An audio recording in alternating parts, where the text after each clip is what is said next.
자, 반갑습니다. 사랑합니다. 축복합니다. 이렇게 충청도 인사하시고 찬양대 앞부분을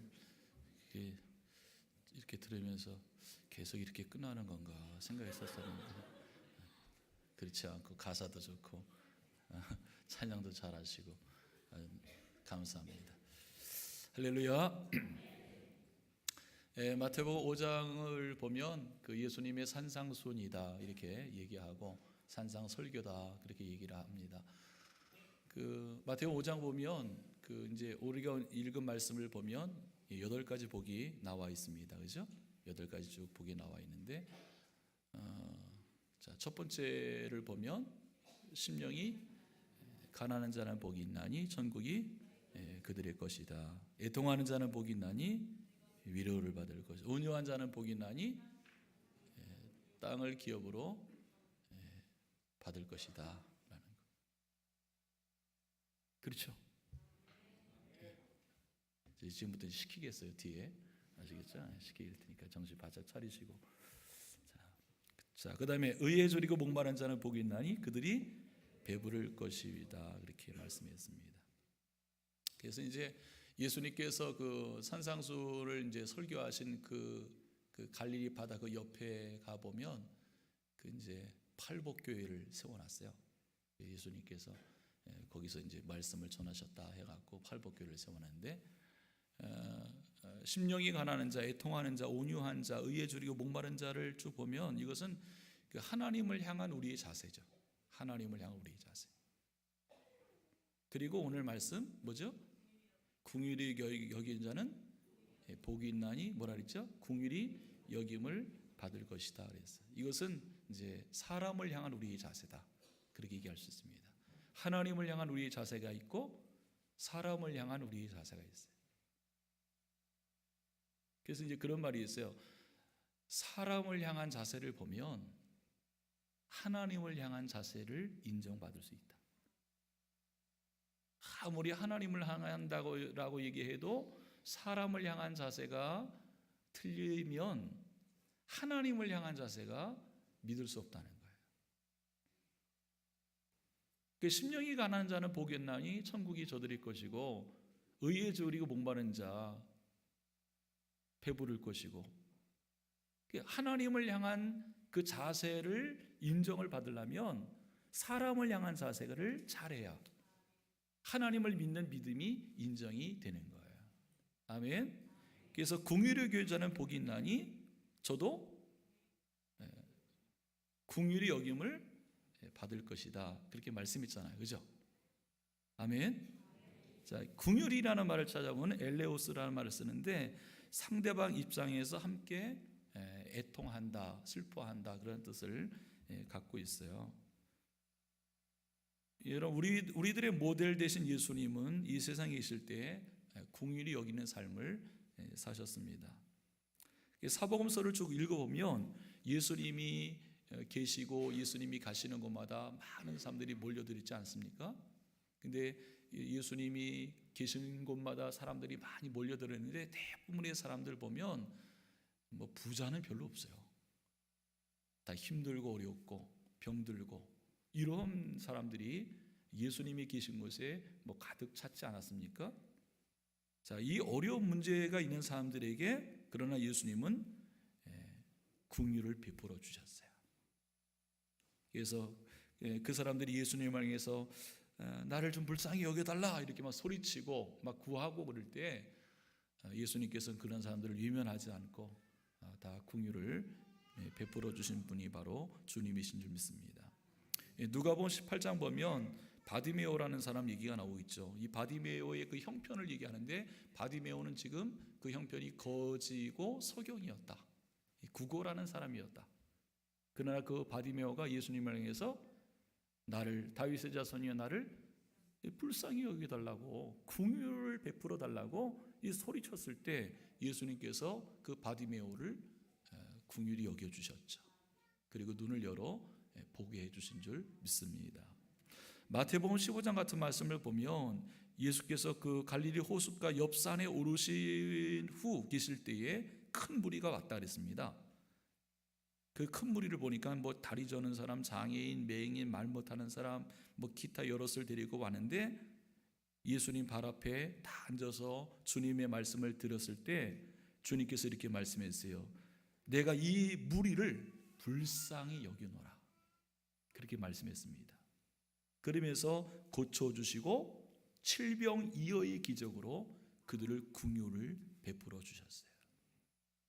그 많은 무리죠. 누가복음 17장 보면 그 예수님께서 길 가실 때 10명의 나환 자가 한꺼번에 예수님께 다가오죠. 소리 높여서 예수 선생이요, 우리를 불쌍히 여겨달라고, 우리에게 긍휼을 베풀어 달라고 10명의 그 나환 자가 부르짖죠. 그때 예수님께서 10명 전체 긍휼을 베풀어 주셨어요. 나환자라고 하면 뭐 나을 수 없는 병 아니겠습니까? 나을 수 없는 병인데 예수님께서 그러한 10명의 나환자를 예수님께서 다 치료해 주시고 고쳐주신 줄 믿습니다. 간음 현장에서 붙잡힌 한 죄인도 예수님께서 나도 너를 정죄하지 않는다, 불쌍히 여기시고 긍휼을 베풀어 주신 줄 믿습니다. 마가복음 8장 같은 말씀도 보면 예수님의 말씀을 듣고 있던 큰 무리를 향해서 예수님이 이렇게 말씀합니다. 내가 이 무리를 불쌍히 여기노라. 내가 그들을 굶겨 집으로 보내면 길에서 기진하리라 하시면서 긍휼을 베풀어 주셔서 배불리 먹게끔 기적을 베풀어 주셨죠. 쭉 이 사복음서의 말씀을 쭉 보면 예수님께 온 사람들, 예수님과 함께한 사람들, 아까도 말씀드렸지만 뭐 그렇게 부자 풍부한 사람은 없었어요. 다 힘들고 어렵고 배고픈 사람들, 이런 사람들이 다 왔을 때 그들을 향해서 예수님께서 긍휼함을 베푸신 그 예수님의 모습이 사복음서에 쭉 나와 있는 것이죠. 여러분, 예수님께서 십자가에 달려서 그 고통스러운 상태에서도 자기를 향해서 온갖 조롱을 하고 모욕을 하면서 아픔을 주고 있는 그 사람들을 향해서 불쌍히 여기사 이렇게 말씀했죠.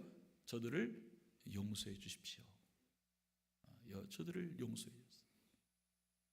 십자가에서 그 아픔 속에 죽는 순간까지도 예수님께서는 긍휼을 베푸신 주님이시죠.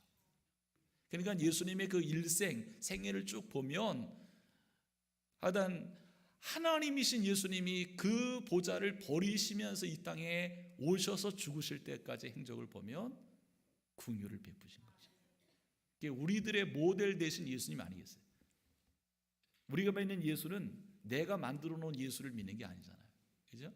이 사복음서에 나타난 이 땅에 나 같은 죄인을 긍휼히 여기셔서 구원의 주로 오신 그 예수님을 믿는 거 아니겠어요?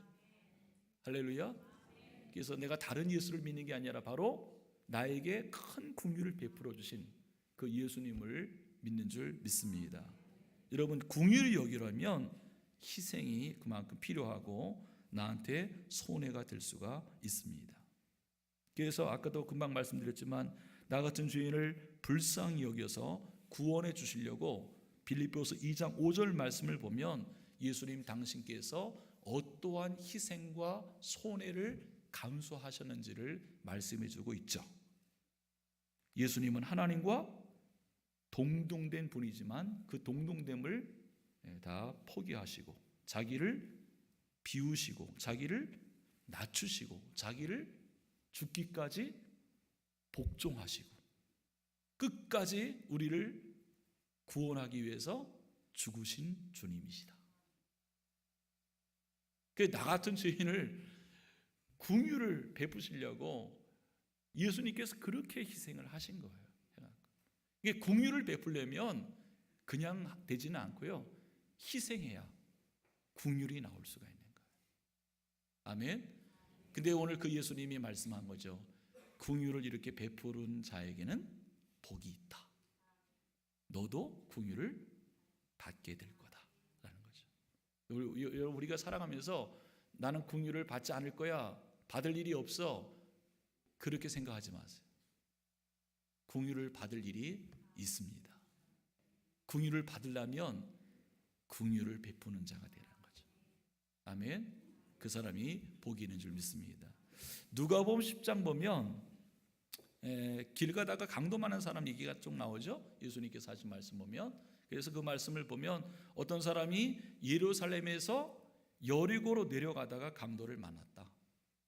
그 강도가 얼마나 무자비한지 거의 죽을 지경으로 만들어 놓죠. 그래서 거의 죽어가는 그 유대인, 그 앞을 지나가는 사람이 있었어요. 누구죠? 제사장과 레위인이 지나갔어요. 그 자기 동족이 강도를 만나갖고 피 흘려 죽어가는 그 모습을 보면서도 도와주기는커녕 어떻게 합니까? 제사장도 그냥 지나가 버리고 레위인도 그냥 지나가 버리죠. 또 한 사람이 나타나죠. 누구죠? 사마리아인이 나타나요. 사마리아인이 나타나는데 그 사마리아인은 유대인 그 죽어가는 유대인을 어떻게 해요? 긍휼을 베풀어 주잖아요. 그죠? 근데 그 말씀을 보면 그 사마리아인은 지금 어떤 상태냐? 지금 자기가 여행 중에 있는 상태였어요. 여행 중에 있는 상태라면 시간이 남아요, 모자라요? 잘 아시네. 예? 그러면 그 유대인이 강도를 만나고 피 흘려 죽어갔을 때 여러분들은 어떻게 하실 것 같아요? 누군가가 하겠지. 예? 그리고 이 사마리아인과 유대인의 관계는 절친 사이가 아니에요. 예? 아주 친하지가 않아요. 유대인들이 사마리아인은요 사람 취급도 안 했어요. 동물 취급 정도는 했을까 안 했을까 모르지만 그 정도까지도 안 했는. 그러니까 유대인들은 사마리아인을 그렇게 무시했어요. 그렇다면 이 사마리아인이 그 유대인이 강도를 만나고 피 흘려 죽어가는 과정을 봤을 때 아마 저 같으면 잘 됐다 그랬을 거예요. 하나님의 뜻이 이루어지는구나 막 이렇게 얘기도 하고, 저놈들 우리를 그냥 사람 취급 안 하고 그렇게 했더니만 아주 그 하나님의 뜻이 강도 더 만나야 된다 이렇게 할 수도 있을 것 같아요. 도와줄 수 없는 관계예요. 원수 같은 관계예요. 근데 그 말씀을 보면 예수님께서 어떡합니까? 오히려 그 사람을 불쌍히 여겨줬다는 거예요. 원수 같은 사람을 긍휼을 베풀어 줬다는 거예요. 여행 중에도 있는데 원수 같은 사람인데 원수 같은 사람이 강도를 만나갖고 죽어가는 과정을 봤을 때 그냥 있지 아니하고 정말 도와줘야 될 유대인들은 제사장이고 레위인은 그냥 다 지나갔지만 사마리아인은 도와줬다는 거예요. 불쌍히 여겨줬다는 거예요. 아멘. 그래서 그 어떻게 불쌍히 여겨줬느냐? 그 말씀 보면 자기 기름을 희생하고 포도주를 희생하고 시간을 희생하고 자기 짐승을 희생하고 돈을 들여서 희생하고 또 뭐라는지 아세요? 혹시나 이 돈 가지고 모자르면 내가 다시 와서 내가 더 줄 테니까 이 인간 같지 않은 사람이지만 도와주라고 분명히 이런 사람이에요. 이런 사람. 그러면서 예수님께서 마지막에 뭐라 그랬어요? 우리한테 너도 이와 같이 해야 된다 그렇게 말씀했어요. 예수님께서 우리에게 너도 이와 같이 하라 말씀하면 해야 되는 거예요? 안 해야 되는 거예요? 말은 그렇게 하시고 주변에 힘들고 어려운 분들을 위해서 섬기는 일, 도와주는 일, 착한 행실을 실천하는 것 여러분 입 딱 담고 호주머니 그냥 딱 차고 그렇게 있지 않기를 바랍니다. 그런 얘기를 들으면서 호주머니를 막 열고 막 지갑까지 거듭나고 그래야 되는 거 아니겠어요? 그죠?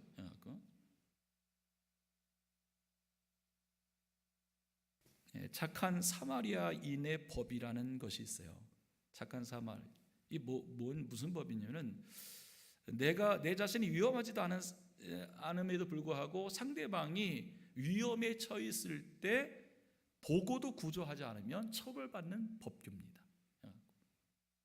상대방이 어려움을 당하고 상대방이 위험에 처해 있는데도 불구하고 내가 도와주지 않는다면 처벌받는 법규입니다.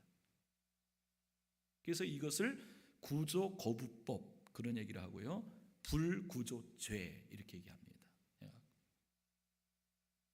그래서 이 법에 걸린 사람이 누구죠? 제사장이고 레위인이고 또 누굴까요? 누군가 있을 것 같아요. 이 법에 걸린 사람. 반면에 이 사마리아인은 어떻게 해요? 힘을 다해서 살려낸 거 아니겠습니까? 그죠? 자기 조건이 여러 가지 감정적인 조건이라든지 어떠한 환경적인 조건이 좀 열악할지라도 그는 감당한 것이죠. 이 법을 적용하고 있는 나라가 있습니다. 프랑스, 독일, 핀란드, 폴란드, 스위스, 러시아, 중국도 그렇다 그래요. 중국도 이 법을 적용.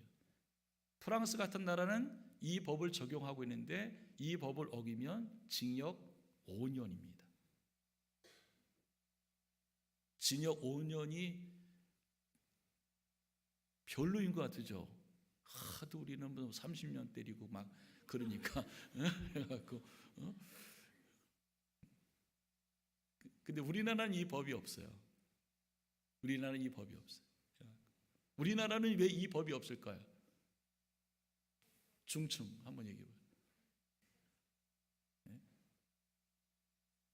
법 없어도 할 분이 많아갖고 그런 거예요. 우리나라 분들은 정이 많고 인정이 많고 그래서 그런 거 보면 가만히 있지 않아요.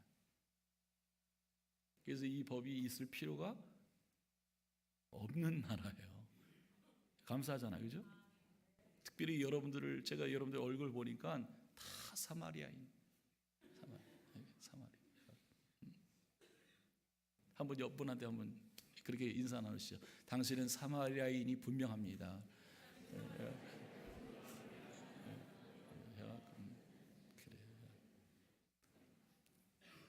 한 분이 아닌 분이 한 분 얼굴 보니까 아닌 것 같은데 얼굴이 좀 그러셔도 속은 그렇지 않았어요.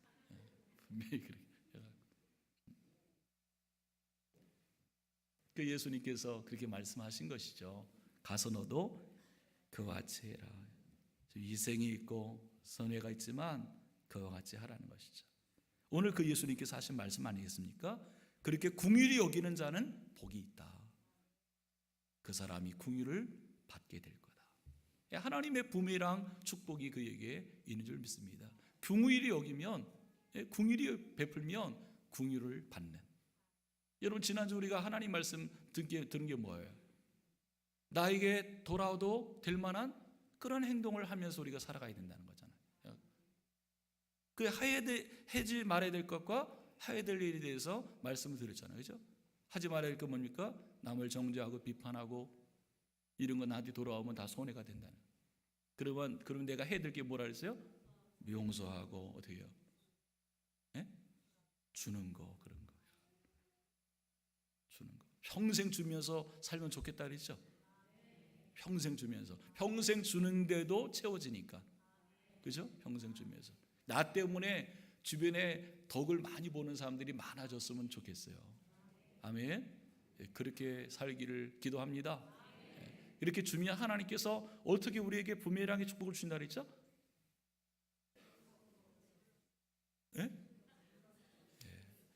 여러분 말씀 드릴 때 나하고 별로 상관없어 그렇게 생각하셨죠? 그러니까 그게 문제예요. 나에게 해당되는 말씀이다 이렇게 믿으셔야 되는데 그래갖고 안겨서 주신다 그랬잖아요. 내가 사람한테 주는데 그렇게 주는 복은 하나님께로부터 나한테 온다는 거. 그죠? 주는 자에게 부메랑 축복이 있는 줄 믿습니다. 궁휼을 베푸는 자가 복이 있나니 그도 궁휼을 받게 될 거다. 아멘. 여러분 구약 성경도 보면 하나님께서 궁휼히 여기시는 말씀이 많이 있어요. 그래서 하나님의 백성들이 어떻게 살아갈 것인가를 율법을 통해서 말씀하시면서 그 가운데에 궁휼을 베푸는 삶의 제도를 명령하셨어요. 그래서 출애굽기 22장 같은 말씀 보니까 나그네 같은 사람들을 압제하거나 학대하지 말고 또 과부나 고아 같은 사람들을 해롭게 하지 말라. 만일 그들을 해롭게 해서 그들이 부르짖으면 내가 그들의 기도를 듣고 내가 갚아줄 거다. 그렇게 말씀하고 있어요. 그때 당시 이러한 분들은 굉장히 힘들고 어려운 분들이거든요. 이러한 분들을 압제하면 안 돼요. 이런 분들을 긍휼을 베풀어줘야 그 사람이 복을 받는다는 것이죠. 신명기 14장 같은 말씀도 보면 3년마다 드리는 11조를 보면 레위인과 객과 고아와 가부를 위해서 배부르게 해라. 그리하면 하나님께서 내 손으로 하는 범사에 복을 주시리라. 그렇게 말씀했어요. 신명기 16장 말씀 보니까 7.7절 맥주 감사절 이러한 절기 때에도 레위인과 객과 고아와 가부를 배려하라. 신명기 24장 같은 말씀 보니까 농사를 짓고 수확할 때도 그냥 싸그리 수확하지 말고 좀 남겨둬라. 이삭 같은 거. 왜? 어려운 사람들을 위해서 배려하는 모습. 어렵고 힘든 사람들이 그 이삭을 나눠 먹을 수 있도록 해라. 그러면 내 손으로 하는 일에 내가 복을 내리리라. 그러니까 긍휼을 베푸는 자에게는 하나님께서 그냥 입 닫고 계시는 분이 아니라는 거예요. 긍휼을 베푸는 자에게 하나님께서 긍휼을 베풀어 주시겠다. 그 약속이 있는 말씀인 줄 믿습니다. 지난주 제가 그 룻기서의 말씀을 보면 멋진 남자가 나온다 그랬죠. 누구죠? 보아스. 여러분 보아스. 보아스를 보면 어려운 가정에 시집 온 누구죠? 룻이 시어머니 모시고 고향으로 돌아왔지만 먹을 게 없으니까 그 며느리 룻이 시어머니와 같이 어떻게 먹고 살기 위해서 밖으로 나가잖아요. 뭐하러 나갑니까? 이삭 주스로 나가잖아요. 이삭 주스일 때 그 광경을 멋진 남자 누가? 보아스가 보고 이 룻이 여태까지 시어머니를 어떻게 홍콩하며 살았다는 소문을 쫙 들었대잖아요. 그러니까 자기 이삭을 비는 젊은이들한테 야 너네들 그 다 비지 말고 다 남겨둬.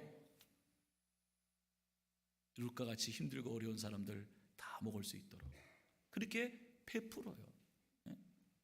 덕을 끼친 거죠. 그때 많은 사람들이 주변에서 그 보아스를 축복해 주잖아요. 당신 유명하게 되기를 바란다. 그러니까 결국 유명한 사람이 돼요. 하나님께서는 긍휼을 베푸는 사람에게 정말 긍휼을 베풀어 주세요. 그 부메랑 하나님의 축복을 주신 줄 믿습니다. 아까도 제가 그런 기도했지만 하나님 내가 이거 주세요, 저 문제 해결해 주세요, 이것저것 달라고 여러분 복잡해요. 그 기도가 잘못된 기도가 아니라 하나님이 기뻐하는 일을 하면 자동적으로 문제가 해결되어지고 응답이 되어지는 거예요. 여러분 그것이 신앙생활의 원리예요. 원리. 예? 이건 안 하고 이것만 해달라고 그러면 너 정말 미련하다 그렇게 얘기하세요. 여러분 솔로몬이 하나님 앞에 뭐 달라고 얘기했어요? 부귀 영광 달라고 구했어요? 지혜 달라고 그랬어요? 그러지 않았습니다. 하나님이 기뻐하는 우선순위의 제사를 하나님께 드리니까 하나님이 나타나갖고 내가 너한테 뭔가 해주고 싶다 이렇게 말씀하시는 거죠. 여러분 우리가 신앙생활 할 때 내가 하나님 앞에 구하고 달라고 그러기도 전에 하나님이 나에게 내가 너한테 뭔가 해주고 싶다 이런 식으로 신앙생활을 하셔야 돼요. 아멘. 긍휼을 베푸는 자에게 긍휼히 여기는 자애가 복이 있나니 긍휼을 받게 될 줄 믿습니다. 출애굽기 22장 같은 말씀을 보면 힘들고 어렵고 이러한 나그네를 압제하고 학대하지 말라 이렇게 쭉 말씀하시면서 이렇게 말씀했어요. 너희도 애굽에서 나그네 되었습니다. 그렇게 말씀하겠어요. 그 말씀의 뜻이 뭐냐면은 너희도 애굽에 있을 때 하나님의 긍휼을 받아갖고 지금 이렇게 사는 거야. 긍휼을 안 받았다면 너희들 이렇게 살 수가 없어. 너희도 긍휼을 많이 받은 사람이야. 긍휼을 받았기 때문에 지금 이렇게 있는 거고 지금 이렇게 살아가는 거야. 그렇게 말씀하고 있어요. 우리 모두가 하나님의 긍휼을 받았기 때문 그래서 이렇게 산다는 거예요. 그걸 잊지 말라는 거죠. 이 역지사지라는 그 말의 뜻이 뭡니까? 상대방을 생각하면 이해가 된다는 거예요. 입장을 바꿔서 생각하면 상대방을 이해하기 쉽다는 거 아니겠습니까? 그 사람의 입장에 서보면 이해할 수가 있다는 거예요. 그 역지사지 못하면 이해 못하고 베풀 수가 없는 것이죠.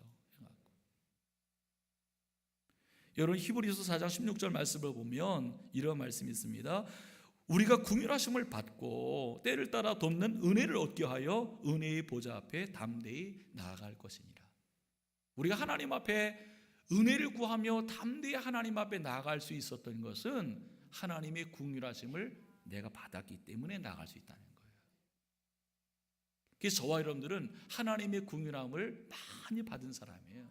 많이 받았기 때문에 긍휼을 행하면서 살아가는 것 너무나 귀한 거예요.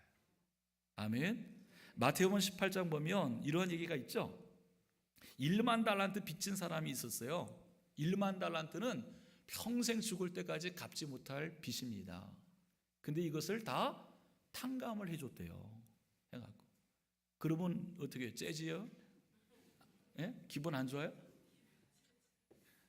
제가 이렇게 설교하면 여러분들 같이 좋아하고 막 그래야 되는데 나하고 뭔 상관이 있어? 어? 평생 살아가면서도 갚지 못할 빚인데 다 탕감해 줬어요. 얼마나 좋은지 너무나 감사해서 집으로 돌아오는데 집으로 돌아오는 중에 한 사람을 만나죠. 그 사람이 누굽니까? 나한테 빚진 사람. 얼마를 빚졌냐? 100데나리온. 100데나리면 하루 품값이래요. 보자마자 연락하고 멱살 잡고 안 갚는다고 쳐놓았어요. 주변 사람들이 이거 보고요 주인한테 얘기했어요. 예수님이 이렇게 말씀했습니다. 내가 너를 불쌍히 여긴 같이 너도 내 동료를 불쌍히 여김이 마땅하지 아니하냐. 너희가 각각 마음으로부터 형제를 용서하지 아니하면 나와 하늘 아버지께서도 너희에게 이같이 할 거다. 긍휼을 베풀지 못해. 자기만 얻어먹고 자기만 긍휼함을 받고 남을 긍휼하지 못하는 거예요. 그러니까 이러한 사람들은 긍휼을 받지 못한다는 거예요. 사랑하는 성도 여러분, 역지사지입니다. 너도 나그네 되었었다. 너도 죄인이었었다. 너도 실수했었다. 너도 부족했다. 너도 그러나 긍휼함을 받았다. 큰 긍휼함을 받았으니 긍휼함을 베풀어 주라. 그러면 또 긍휼함을 받게 될 거다. 이게 주님의 뜻인 줄 믿습니다. 마태복음 9장 13절 보면 예수님께서 이렇게 말씀했어요. 내가 긍휼을 원하고 제사를 원하지 아니하노라 하신 뜻이 무엇인지 아느냐?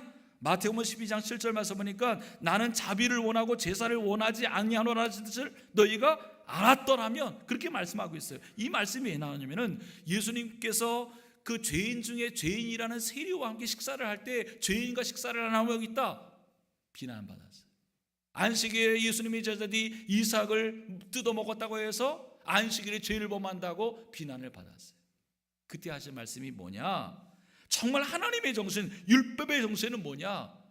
배고픈 자가 긍휼을 받는 거라는 거예요. 진짜 하나님 앞에 진정한 제사, 진정한 예배의 정신은 뭐냐? 긍휼이라는 거예요. 우리가 하나님 앞에 교회 나와서 그냥 잠깐 예배드리고 찬송 올려드리고 이것으로 끝나면 의미가 없다는 거예요. 하나님 앞에 찬송하고 예배하고 기도한 자가 긍휼로 나아갈 때 그것이 진정 예배가 된다는 거예요. 여러분 우리가 가인과 아벨 말씀을 들었을 때 가인이 어떻게 했어요? 사람 죽였잖아요. 뭐 하는 후에 사람 죽였어요? 자기 나름대로 하나님이 받지 못한 제사였지만 자기 나름대로 하나님 앞에 예배를 드리고 어떻게 해요? 사람 죽였어요. 형제. 그게 예배 드린 자의 삶의 다음의 모습입니까? 당연히 하나님께서 그 가인의 예배를 받을 수 없는 거죠. 마음 보면 벌써 알아요. 하나님 앞에 진정으로 예배드린 자는 긍휼을 베푸는 삶을 살아갈 수밖에 없어요. 이것이 하나님이 기뻐하는 예배자의 모습이 되는 줄 믿습니다. 오늘 예수님 말씀합니다. 긍휼히 여기는 자는 긍휼히 여김을 받는 복을 받을 것이다. 아멘. 미국의 텍사스 그 기사 내용 중에 그 지역에 그 벼락 부자가 된 할머니 얘기가 있어요.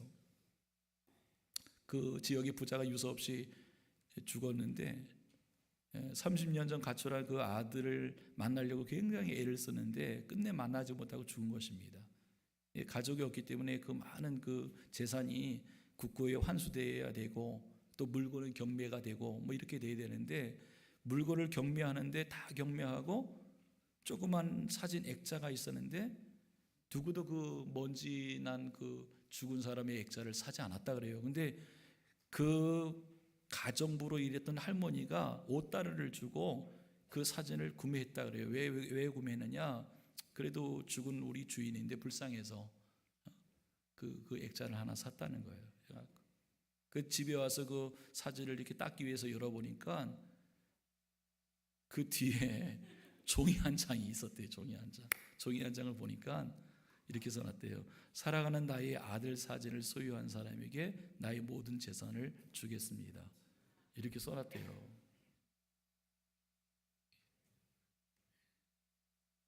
이게 이제 기사화된 거예요. 하여튼 돈 얘기하니까 그냥 눈 뜨고 보시는데 해갖고 이건 죽은 후에도 그러한 마음 변치 않고 있으니까 하여튼 그런 일이 있나 봐요. 해갖고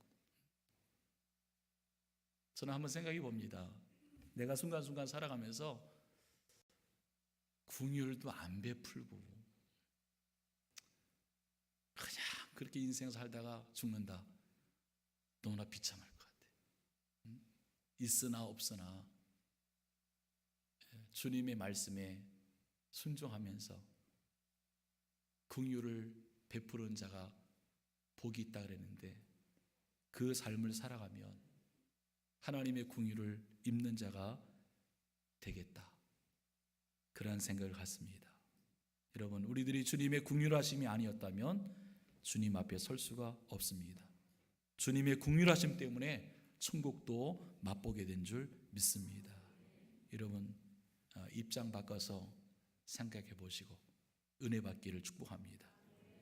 그리고 긍휼히 여기며 살아가는 우리들의 모습이 꼭 되기를 바라고요. 또한 긍휼히 여기는 사람에게 주님이 주시는 부메란 축복 꼭 임할 줄 믿습니다. 찬양 한 장 하겠습니다.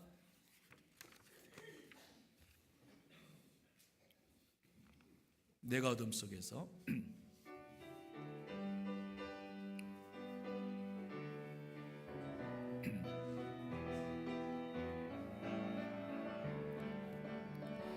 내가 어둠 속에서 헤맬 때에도 주님은 함께 계셔.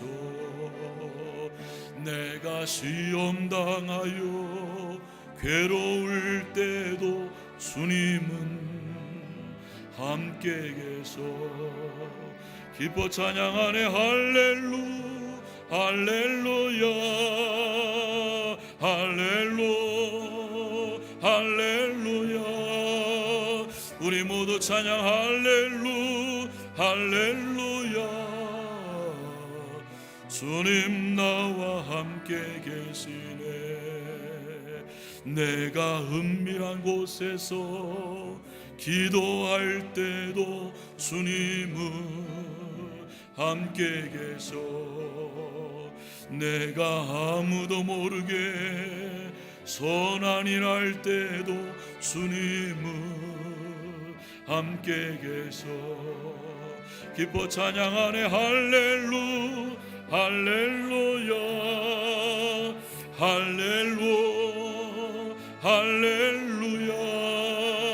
우리 모두 찬양 할렐루야. 주님 나와 함께 계시네. 힘이 없고 연약한 사람들에게 주님은 함께 계셔. 세상 모든 형제와 자매들에게 주님은 함께 계셔. 기뻐 찬양하네 할렐루야.